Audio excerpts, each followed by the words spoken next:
ಮಿಸ್ಸಾ ಥರ top ಬ್ರ್ಯಾಂಡ್ಗೆ Rohanna recommend ಮಾಡಬೇಕು ಅಂದ್ರೂ ಇಂಚರಾಗೆ ಅದಕ್ಕೆ ಬೇಕಾದ ಕಾಂಟ್ಯಾಕ್ಟ್ಸ್ ಇರಲಿಲ್ಲ. ಆದರೆ ರಾಬಿನ್ ಕೈನಲ್ಲಿ ಮಿಸ್ಸಾ ರಿಲೇಟೆಡ್ ಫೈಲ್ ನೋಡ್ದಾಗಿಂದ ಅವನು ತನ್ನ ಅಂಡರ್ ಇರೋ ಆಕ್ಟರ್ಸ್ನೇ ರೆಫರ್ ಮಾಡ್ತಾನೆ ಅನ್ನೋದು ಇಂಚರಾಗೆ ಪಕ್ಕ ಆಯಿತು. ಅವಳು ಮನಸ್ಸಲ್ಲೇ ರೋಹನ್ಗೆ ಅಲ್ಲಿವರೆಗೂ ರೀಚ್ ಆಗೋದು ಅಷ್ಟು ಈಸಿ ಏನೂ ಅಲ್ಲ. ಆದರೆ ಒಂದ್ಸಲ ಅಲ್ಲಿಗೆ ಹೋದ್ರೆ ದೊಡ್ಡ ಹೆಸರು ಮಾಡೋಕೆ ತುಂಬ ಸಮಯ ಬೇಕಾಗಲ್ಲ. ಕಯಾರ ಜೊತೆ ಕೆಲಸ ಮಾಡೋದು ಅವನ ಲೈಫ್ನಲ್ಲೇ ತುಂಬ ದೊಡ್ಡ ಅಚೀವ್ಮೆಂಟ್ ಆಗುತ್ತೆ. ಆಗ ಒಂದು ಶೋ ಏನೋ ಇಂಥ 10 ಶೋಸ್ ಸಿಗತ್ತೆ. ಸೊ ನಾನೇನಾದರೂ ಮಾಡಿ ರೋಹನ್ಗೆ ಈ ಚಾನ್ಸ್ ಸಿಗೋ ಹಾಗೆ ಮಾಡಲೇಬೇಕು ಅಂತ ಮನಸ್ಸಲ್ಲೇ ಅಂದ್ಕೊಂಡ್ಲು. ಆದರೆ ರಾಬಿನ್ ಇರೋ ಬರೋ ಚಾನ್ಸ್ ಎಲ್ಲ ಆರಿಫ್ಗೆ ಕೊಡ್ಸೋಕೆ ಟ್ರೈ ಮಾಡ್ತಾನೆ ಅಂತ ಇಂಚರಾಗೆ ಅನ್ನಿಸ್ತು. ಅದನ್ನೇ ಯೋಚಿಸ್ತಾ ಅವಳು ಆರಿಫ್ ಪ್ರೊಫೈಲ್ ಓಪನ್ ಮಾಡಿ ಅವನನ್ನ ರೋಹನ್ ಪಿಕ್ಚರ್ಸ್ ಜೊತೆ ಕಂಪೇರ್ ಮಾಡೋಕೆ ಶುರು ಮಾಡಿದ್ಲು. ಅವ್ರ ಇಬ್ರು ಬಾಡಿ ಫಿಗರ್, ಎಕ್ಸ್ಪ್ರೆಷನ್, ಲುಕ್ಸ್ ಎಲ್ಲ ನೋಡಿ ಇಂಚರ ಯಾರು ಸೂಟಬಲ್ ಅಂತ ಥಿಂಕ್ ಮಾಡ್ತಾ ಇದ್ಲು. ಆರಿಫ್ ಚಾಮ್, ಬ್ಯೂಟಿ ರೋಹನ್ಗಿಂತ ಹೆಚ್ಚೇ ಇದ್ರೂ ರೋಹನ್ ಅಪಿಯರೆನ್ಸ್ನಲ್ಲಿರೋ ಸ್ಪೆಷಾಲಿಟಿ ಈ ಕಂಪ್ನಿಲಿರೋ ಯಾರಿಗೂ ಇಲ್ಲ ಅಂತ ಅವಳಿಗೆ ರಿಯಲೈಸ್ ಆಗಿ ಅವಳ ತಲೆಗೆ ಒಂದು ಐಡಿಯಾ ಹೊಳಿತು. ಇಂಚರ ಇಮಿಡಿಯೇಟ್ ಆಗಿ ತನ್ನ ಲ್ಯಾಪ್ಟಾಪ್ ಕ್ಲೋಸ್ ಮಾಡಿ ರೋಹನ್ ಟ್ರೈನಿಂಗ್ ರೂಮ್ ಕಡೆ ಹೊರಟ್ಲು. ಎಂದಿನ ಹಾಗೆ ರೋಹನ್ ಬೆವರು ಸುರಿಸಿ ಪ್ರಾಕ್ಟೀಸ್ ಮಾಡ್ತಿದ್ದ. ಇಂಚರಾನ ನೋಡ್ತಿದ್ದ ಹಾಗೆ ಅವನ್ ಟವಲಿಂದ ಒರೆಸ್ಕೊಂಡು ಹೇಳಿ ಮ್ಯಾಮ್ ಅಂತ ಹೇಳ್ದ. ಅದಕ್ಕೆ ಇಂಚರ ನಥಿಂಗ್, ನೀನು ನಿನ್ನ ಪ್ರಾಕ್ಟೀಸ್ ಕಂಟಿನ್ಯೂ ಮಾಡು, ನಾನು ನಿನ್ನ ಕೆಲವೊಂದು ಪಿಕ್ಸ್ ತೆಗಿತೀನಿ ಅಂತ ಎಕ್ಸೈಟ್ಮೆಂಟ್ನಲ್ಲಿ ಹೇಳಿದ್ಲು.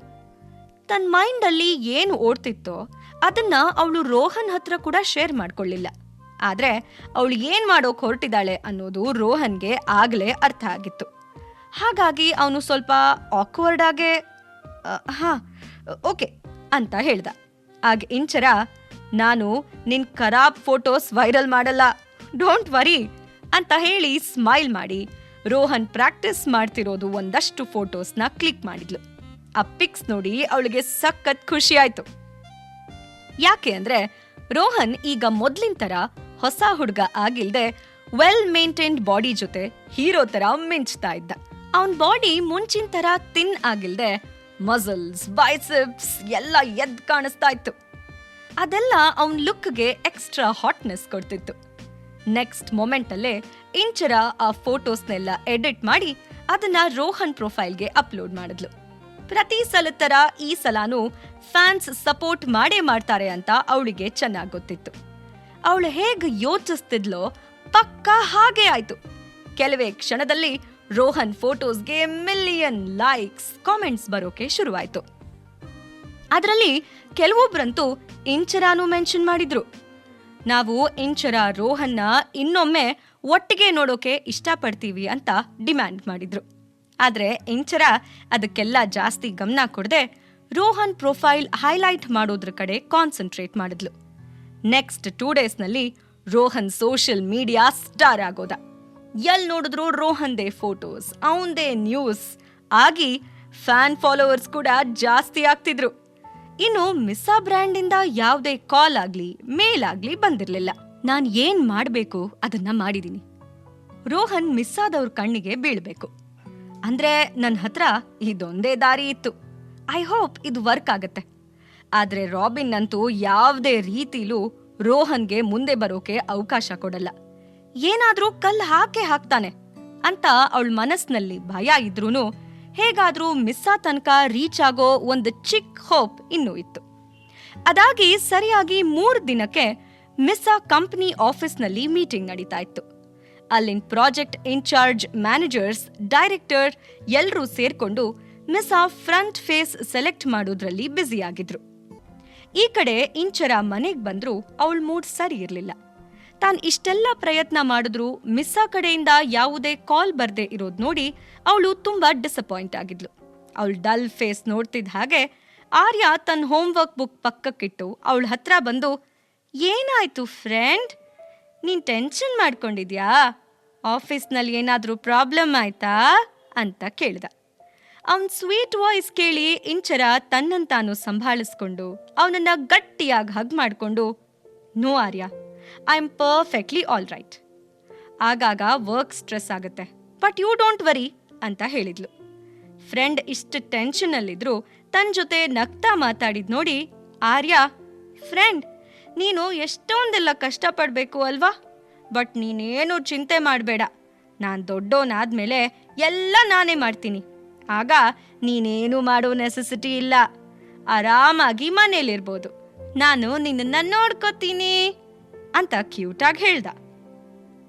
ಅವನ ಮಾತು ಕೇಳಿ ಇಂಚರ ಕಣ್ಣಲ್ಲಿ ನೀರು ತುಂಬಿಕೊಂಡು, ನನ್ನ ಮಗ ವಯಸ್ಸಿನಲ್ಲಿ ಚಿಕ್ಕವನಾದರೂ ಅದೆಷ್ಟು ಮೆಚೂರ್ಡ್ ಆಗಿ ಥಿಂಕ್ ಮಾಡ್ತಾನೆ, ದೇವರು ನನ್ನಿಂದ ಎಲ್ಲ ಕಿತ್ಕೊಂಡ್ರು ನನ್ನನ್ನು ಅರ್ಥ ಮಾಡ್ಕೊಳ್ಳೋ ಪ್ರೀತಿಸೋ ಮಗನ್ನ ಕೊಟ್ಟಿದ್ದಾನೆ ಅಂತ ಅಂದ್ಕೊಂಡು ಆರ್ಯನ್ ಹಣೆಗೆ ಕಿಸ್ ಮಾಡಿದ್ಲು.